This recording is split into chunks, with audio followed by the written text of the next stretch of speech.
Okay, so in this video, I want to talk to you about tarot layers.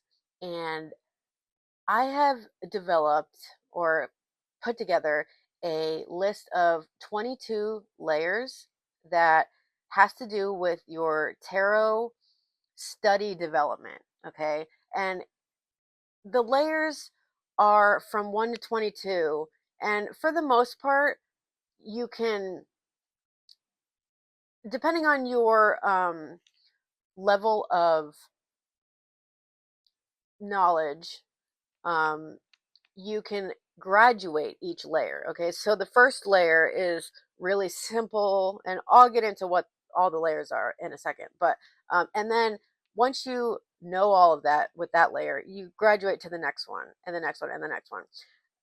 There are a few in the middle that are kind of, you don't necessarily have to graduate each one of them, but I wanted to add those in anyway as distinctive, specific, layers that you could go into. So what this is like the layers in tarot are acting like things that you can study to get deeper and deeper and deeper into the cards. Okay.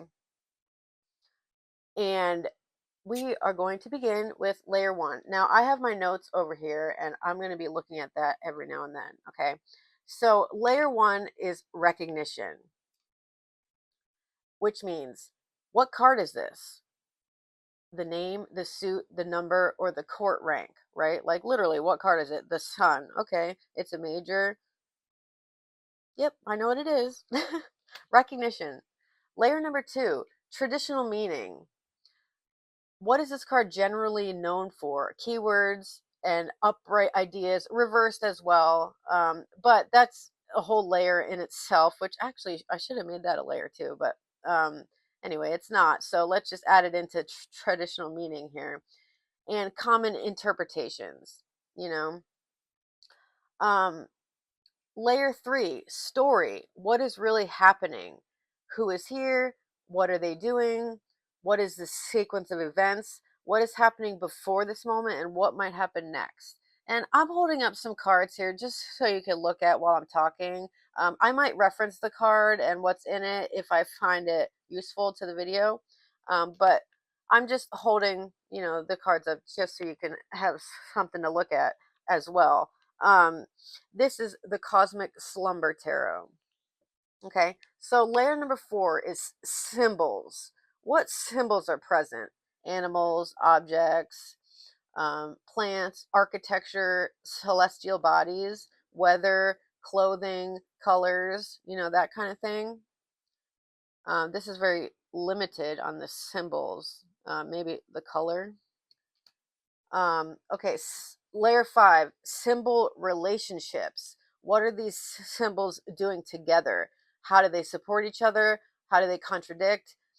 Are they close to each other? Are they isolated? Um, that kind of things. So the relationships. So now from layer one through five, you know what the card is. You know the traditional meaning. You can tell a story. You know about symbols. Which the symbols I would recommend getting a symbol book and writing down all the symbols that you know and the symbols that you want to learn, and just like developing your own symbol dictionary, because tarot works in a way where yes, there's traditional meanings, but there's also a lot of intuitive hits, and the intuitive hits comes from your subconscious, and your subconscious needs to learn conscious stuff before it can give you a subconscious um, intuition. Okay, so knowing your symbols is important, and the symbol relationships. You don't necessarily have to know what every little symbol means to you, um, but just get in there a little bit, right? And this is kind of where we get to be in that little muddy area of, like, you don't have to exactly go layer by layer here, and we're going to a few of those right now.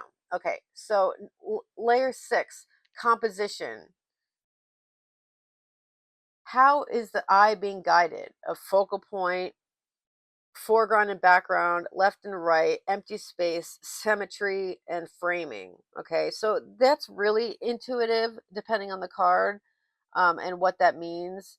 Like the angel here, or you know, he's usually an angel, um, is very big. So that would make me feel like he's very important, that kind of thing. Um, Layer 7, body language, posture, gesture, facial expression, eye direction, open and closed stance, tension and relaxation. And with the death card, it's kind of funny, but he's got an open stance in a way, like leading you on, like, here, come to me. Okay, layer number 8, environment. Where are we? Are we indoors, outdoors, wilderness, season, time of day, climate? And the High Priestess is not the best card for this example either. I'm just pulling off the top of the deck. Layer number 9, movement. What has energy? Walking, standing, falling, climbing, turning away, reaching, and stillness. Okay, so it's the Wheel of Fortune. Rotation is happening. The energy is with the wheel, um, moving, run around. Layer 10, emotion.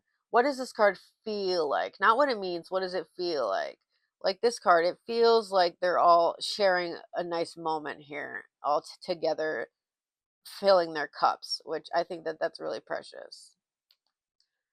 Layer 11. Okay, so here's where it gets back into skill and knowledge. Okay, layer 11, numerology. Um, what is this number, like the 9 of Swords? What does the number 9 have to do with the card? Okay, and I'm not totally, like, I'm still learning numerology. It's something that I want to learn and I have been studying on, but I don't want to, say anything because I'm not exactly too confident about it yet. Okay. Um, Learning tarot is a process, right? Layer 12, astrology and correspondences. Okay. Um, Again, um, there's an astrology correspondence to this card, and I'm not familiar with it. Layer number 13, archetype. Okay. Okay. The Hierophant is an archetype for sure. Um, and it is bringing in powerful energy, like a powerful, and wisdom as well. So let's see, what would be a powerful, wise person besides a Hierophant? Okay. Um, like a father, right? I mean, that would definitely work out. So the Hierophant is kind of like a father, and he kind of is, really, So, like, just experiencing those archetypes is just a little layer here, right? Layer 14, psychology. What state of mind is being represented? Now, the magus, the magician, the state of mind, I mean, it has to do with creation and bringing things into the world without fully understanding the internal dialogue of that, the intuition, the hidden knowledge. Like he's very good with physical things, but maybe not. He hasn't met the High Priestess yet, right? Okay, so layer 15, philosophy. What truth about life is this card exploring? Okay, so let's see. The universe is the world card.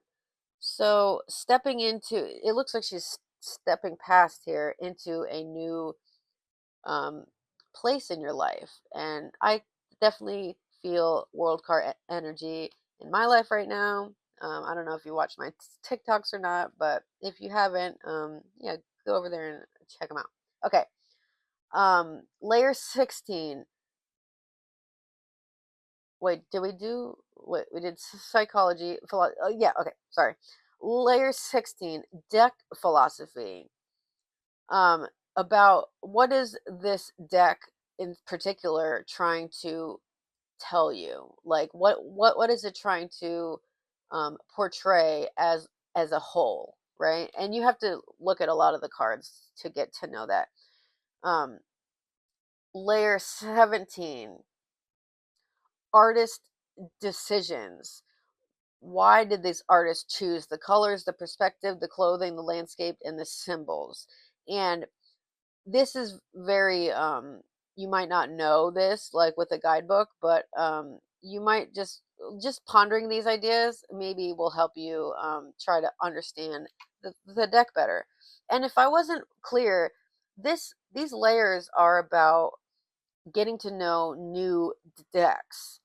Not necessarily exactly that every time, but um, you could run through these layers when in general, but you can also run through the layers in specific decks as well. So, like the the deck philosophy, that's deck specific, and you must be looking at a one deck to be able to answer that question. So it's not like in a general thing. So these are loose layers, okay? I mean, they're not like the law or anything, but I just came up with these layers and I thought that they were a neat little idea that I wanted to share. Okay. Layer 17, artist decisions. Wait, did I do that? Yeah. Yeah, I did that. Layer 18, historical content. Okay, so what does the Three of Pentacles mean in history? Like you could look that up, right?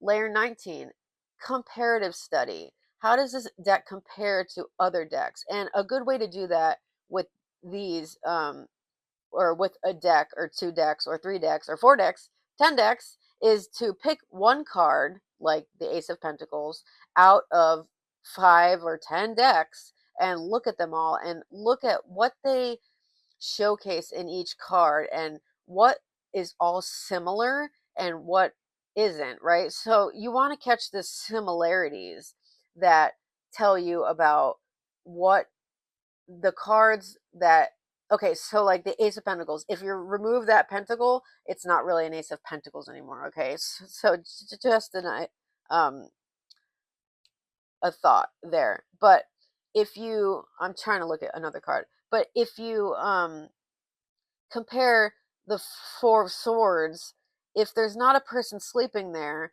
it's not really the Four of Swords. So, like, what can you get rid of and change before it changes the card? Okay, and that's kind of what you want to compare yourself, or compare the other decks. Layer 20, personal meaning. What has this card taught you? How has your understanding changed from learning about this card in the deck and what it means, the Nine of Pentacles, you know? So how has your knowledge of the Nine of Pentacles or any card changed, and how you see it now? Layer 21, reading context. And this has to do with reading for others or yourself, I suppose. Um, the surrounding cards, the question, the querent, the position in the spread. How does this card change depending on the surrounding cards, right? So if it's over here, that kind of thing. And layer number 22, creation. If you design this card, what would you keep? What would you change? And what symbols are non negotiable, like we talked about just a moment ago? So yeah, those are the 22 layers, and I have them posted in the description. And I thought that this layer system can help you guys kind of find your footing when you are studying, okay? Because it's hard to, like, a lot of times when I want to study tarot, or I always have my cards in my hands, looking at all the decks and stuff like that. And I feel like sometimes I get lost in just where just looking at the cards, and like I'll get a little bit out of it. Like I'll be like, huh, I didn't know that, and that's about like all I'll get for like the whole hour looking at it, right? So these layers are to help you really study the tarot and get specific with what you are learning and how you are studying the decks. Um, and it's supposed to give you just help on that. Okay. So I thought that I'd just drop these here and hopefully you guys like them. Like and comment and subscribe if you're not. Um, I really appreciate you hanging out with me and have a good day. Bye. Okay. Editor Holly here. I just rewatched the video and I wanted to talk to you guys about my stutter. And I know it wasn't that bad in the video, but it did come off a little bit and a little bit more than it did in other videos that I've made. Not very many, but you know. And I just wanted to let you know that I stutter and it's a part of who I am. And I have been, it's I'm bringing it up now because it's a big part of why I'm making these YouTube videos and TikTok. I'm on there as well, and Instagram. Because for so long I have been a lurker and not a creator, and I just want to end that because I feel like I have a lot to talk about, especially with tarot, and um, I'm not letting my stutter hold me back anymore. And I made this like point in this like cross the line like that was the world card moment that I mentioned earlier in the video. And because I'm not going back to that anymore. Like I'm not going to be ashamed of it. I'm just going to come out and this is who I am. And it's not that bad compared to other people, so I feel really lucky in that regard. But I just wanted to tell you that and let you know that it's part of um, my whole process here, opening up. And I do have, even though I'm new of making videos and I don't know how to structure a video, how to, say things without or, that kind of thing, or that, Um, so I'm just learning how to do these videos. So if you just want to hit subscribe and just follow along, it should be fun. Um, I have a lot of knowledge with tarot, and I've been doing it for 10 years. And I feel like I just want to speak my truth about tarot, about stuttering, about who I am in general. And I hope you're here for it because I'd want you to be here. Okay, so I just wanted to mention that. All right.